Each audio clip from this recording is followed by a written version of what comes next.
તો અર્જુન મોઢવાડિયાના નિવાસસ્થાન ખાતે આ દિગ્ગજોની બેઠક મળી હતી અને બેઠક પછી ત્યાં હાજર રહેલા એક પણ નેતા કોંગ્રેસમાંથી બગાવત કરે તેવા કોઈ જ એંધાણ નથી દેખાઈ રહ્યા અને લોકસભાની ચૂંટણીને આડે જ્યારે હવે માત્ર 3 થી 4 મહિનાનો સમય બચ્યો છે એવામાં પક્ષનું નેતૃત્વ ખુદ ઈચ્છી રહ્યું છે કે વરિષ્ઠ નેતાઓ મળીને લોકસભાની ચર્ચા કરે। ત્યારે અંગે વધુ વિગતો મેળવીએ સંવાદદાતા બ્રિજેશ દોશી પાસેથી। બ્રિજેશ, લોકસભાની સીટો જીતવા માટેની આ કવાયત હતી કે પછી વરિષ્ઠ નેતાઓ છે પોતાની માંગો હાઈકમાન્ડ સુધી પહોંચાડવા માંગતા હતા?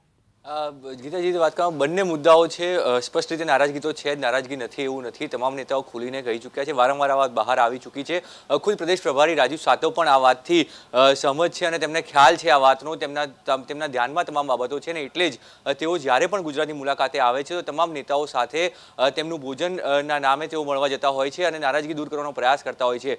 પણ જે રીતે વાત કરીએ, કાલની બેઠક છે, બેઠકનો ઘટનાક્રમ જે હતો ખૂબ જ પ્રી પ્લાનિંગપૂર્વક આ બેઠક થઈ। તમામ જે ટોચના નેતાઓ હતા, તમામ જૂથના નેતાઓને સાથે રાખવામાં આવ્યા, કોઈ પણ એક જૂથ નહીં, તમામ લોકોને સમાવવામાં આવ્યા અને હજુ પણ કેટલાક લોકો તેમાં ગેરહાજર રહ્યા હતા। પરંતુ જે મહત્વની વાત એ છે કે આ બેઠકથી એક મેસેજ આપવાનો હતો હાઈકમાન્ડને અને યુવા નેતૃત્વને, તો એ મેસેજ પણ અપાઈ ચૂક્યો છે। સાથે બીજી તરફ તેને અંદર પક્ષનું પીઠબળ પણ હતું, પક્ષના જે વરિષ્ઠ નેતાઓ છે તેમનો પણ સપોર્ટ હતો, એ વાત પણ સ્પષ્ટ થઈ ચૂકી છે।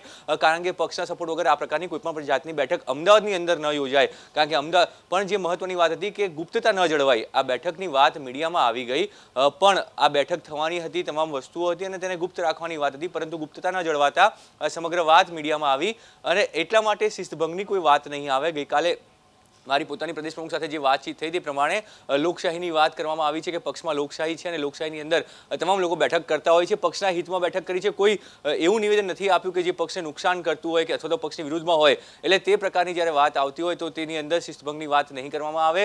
તમામ લોકો સાથે છે, સાથે મળીને લડીશું, તે પ્રકારનો સૂર નીકળશે અને તે વાત આજે ખુદ પ્રદેશ પ્રમુખ પણ સ્પષ્ટતા કરશે। બપોર બાદ તેઓ પ્રદેશ કાર્યાલય ખાતે મીડિયાને સંબોધન કરશે અને તે વખતે આ વાતની સ્પષ્ટતા થશે। પરંતુ જે પ્રકારનો ઘટનાક્રમ રહ્યો છે, કોંગ્રેસના કાર્યકરો માટે ખાસ કરીને ચિંતા ઊભી થઈ છે, પરંતુ એટલું પણ ગભરાવા જેવું નથી કે કોંગ્રેસ તૂટશે અથવા તો કોંગ્રેસના કોઈ લોકો બગાવત કરશે। આ એક મેસેજ હતો કે જે યુવા નેતૃત્વ છે તે તમામને સાથે લઈને ચાલે અને એ જ મેસેજ આપવામાં જે સિનિયર નેતાઓ હતા તેઓ સફળ રહ્યા છે। પણ મીડિયામાં વાત આવી ગઈ, તે વાત જે છે તે તેમના માટે મહત્વની છે કે મીડિયામાં વાત નહોતી આવી જોઈતી, તેઓ પક્ષની અંદર જ આ મેસેજ આપવા માંગતા હતા। મીડિયામાં વાત આવી જતા નાનામાં નાના કાર્યકર્તા સુધી આ વાત પહોંચી, જનતામાં પણ વાત પહોંચી, એટલે મુદ્દો ખાલી એટલો જ છે કે મીડિયામાં આ વાત જે લીક થઈ તે યોગ્ય ન હતું, અન્યથા જે બેઠક થઈ છે બેઠકને લઈને કોઈ વાંધો ન હતો અને બેઠકની અંદર જે મુદ્દાઓ પણ હતા એ મુદ્દાઓ પણ લોકસભાની અંદર કઈ રીતે વધુમાં વધુ બેઠકો જીતી શકાય તે માટેના હતા। બંને યુવા નેતાઓ સાથે મળીને ચાલે અને સિનિયર નેતાઓને સાંભળે, આ પ્રકારનો સૂર હતો અને તેને લઈને આગામી દિવસોમાં રાહુલ ગાંધી સાથે પણ બેઠક થશે, પ્રદેશ પ્રભારી સાથે પણ બેઠક થશે, પણ દિલ્હી જવાનો પ્રોગ્રામ પણ આગામી 1 સપ્તાહની અંદર નિશ્ચિત કરવામાં આવશે અને તમામ લોકો રાહુલ ગાંધીને પણ આ વાતથી માહિતગાર કરશે, તે પ્રકારની વાત હાલ સૂત્રો પાસેથી મળી રહી છે અને સીધી રીતે હાઈકમાન્ડની અંદર હાઈકમાન્ડની સમક્ષ આ વાત રજૂ કરવામાં આવશે કે યુવા નેતૃત્વથી કોઈને વાંધો નથી હોતો, પણ એક પ્રક્રિયા છે પક્ષની અંદર, તે પ્રક્રિયાનું પાલન થવું જોઈએ। જસદણની અંદર જે ઉમેદવાર પસંદગી થઈ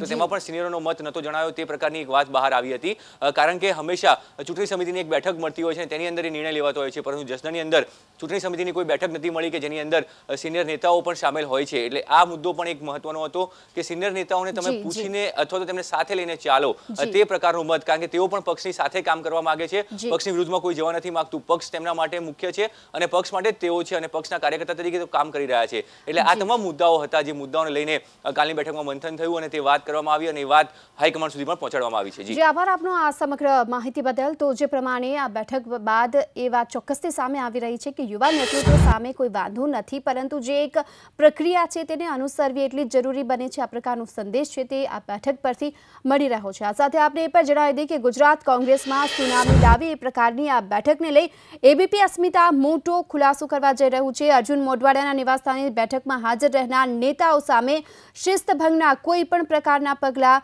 નહીં ભરવામાં આવે। તો હાલ અત્યારે સામે આવી રહી છે આ વાત કે 2 દિવસની અંદર આ અંગે ગુજરાત આવી અને પક્ષના વરિષ્ઠ નેતાઓની કથિત નારાજગી દૂર કરવાના પ્રયાસ પણ કરશે રાજીવ સાતવ। બેઠક મુદ્દે રાજીવ સાતવ ટૂંક સમયમાં સ્પષ્ટતા કરે એ પ્રકારની વાત પણ સામે આવી રહી છે।